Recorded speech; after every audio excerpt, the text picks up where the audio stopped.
хамттай ч юм уу тустай хуурсан хоол идэхлээр ходоодыг өөрөө цочроож өгч байна. Илүүдэлжинтэй хүмүүсийн одоо эслэх бол ихсэж байна.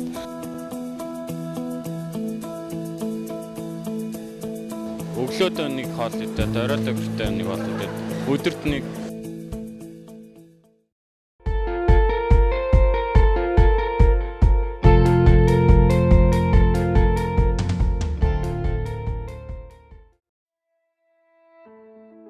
Өнөөдрийн байдлаар манай улсад 99 ихтэй сургуульд 175 мянган оюутан суралцдаг гэсэн тоо байдаг.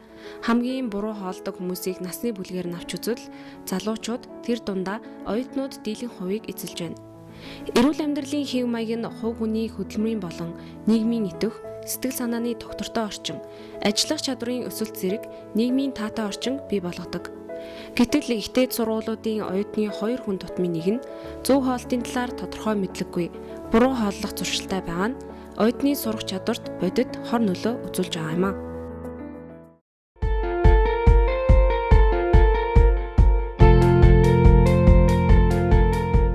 яг тухайн өдрийнхөө байдлынхаа санхүүгээс болно да. Яг хаяада буфетээс идээд хаяада энэ хоолныхаа газараас юм ичдэг.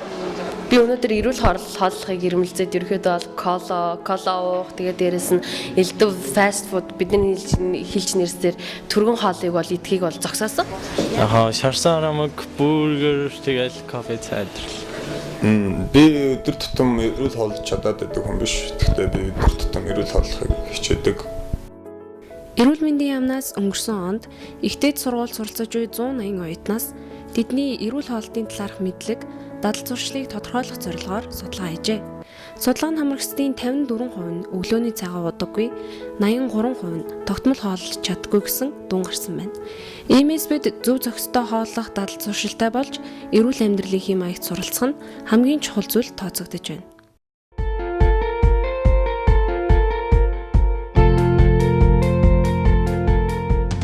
Жил ирэх тутам түргэн хоолны газар нэмэгдэж байна тий.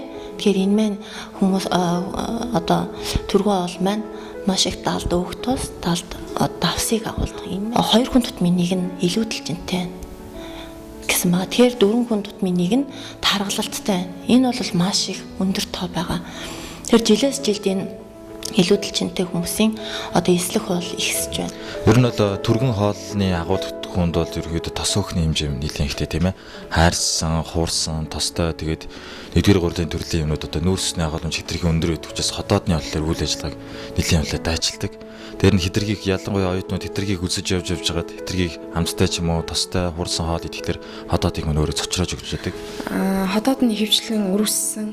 За тэгээ ходоодны шалтгаантай шархлаа, эсвэл шарах.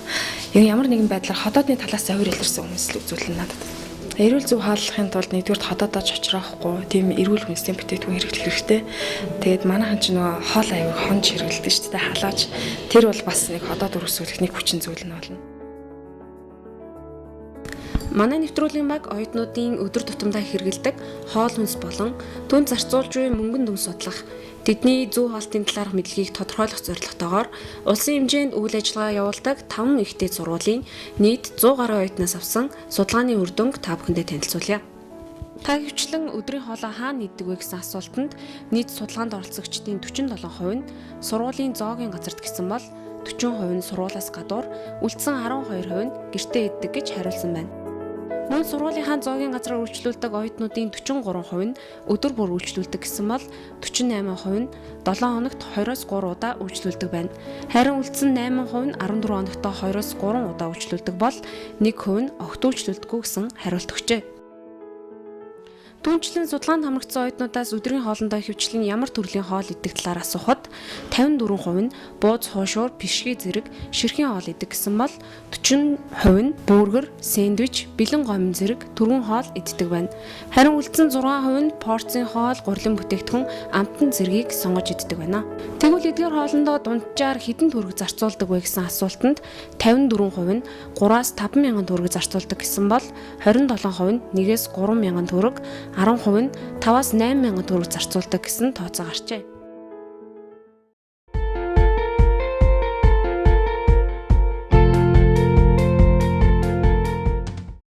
За тийм би ч гэсэн бас оюутан байж үтсэн тий. Тэгэхээр мэдээж оюутан ах амьдралыг бол мэднэ. Тэгэхээр оюутнуудын үед маань яг дасгал сургуультай яаж хоолыг хослуулдаг вэ гэхээр мэдээж сайн хэлсэн түргэн хоолтой хамт хослуулдаг.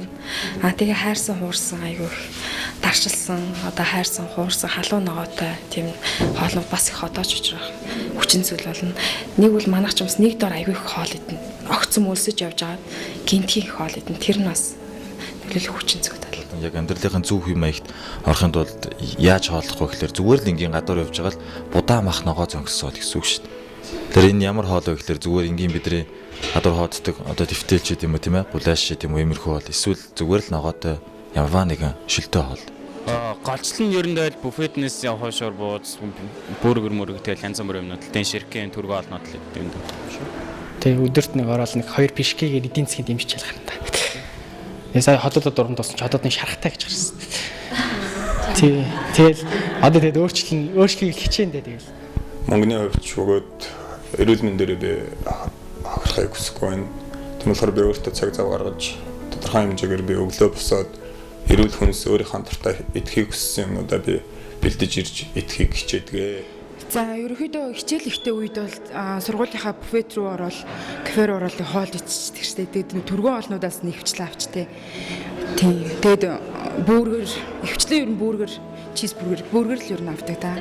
Тэгээ энэний хооронд болохоор миний хувьд бол өдөрт брокколи идэх ч юм уу эсвэл банан эсвэл тийм гой дахианы цээж мах гэх мэтчлээ эдгээр эрүүл хооллолтуудыг илүү сонгож хоолдог. Энийх онцон дээр ч гэсэн оюутнууд залуус бид эрүүл байж болох юм аа.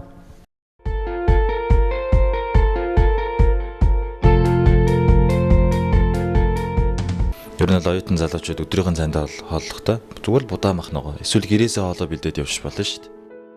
Оюутнууд дунджаар 3-5 мянган төгрөгийг түргэн хоолнд зарцуулж байгаа нь тэдний хувьд эдийн засгийн өртөг өндөртөгөөр зөв зохисгүй буруу хооллож эрүүл мэндэ хохироосоор байна. Харин бид эдийн засгийн хэмнэлттэй эрүүл зөв зохистой хооллох нөхцөлийг өөрөө өөрсдөө бүрдүүлэх боломжтой юм. Жишээлбэл нэг оюутан өдрийн хоолндоо сургуулийн зоогийн газраас 30000 төгрөгөмтэй бүүргэр болон цайг өдөрт 1-2 удаа хэрэглэдэг гэж бодоход сардаа 180,000 төгрөгийг зарцуулж байна. Харин үүний оронд гэртээ мах ногоо будаа зөнхөлсөн хоол бэлдээд ирвэл үүнээс 2 дахин бага зардлаар эдийн засгийн хувьд хэмнэлттэй мөн эрүүл зөв зохистой хооллолтын жишээ болж чадна.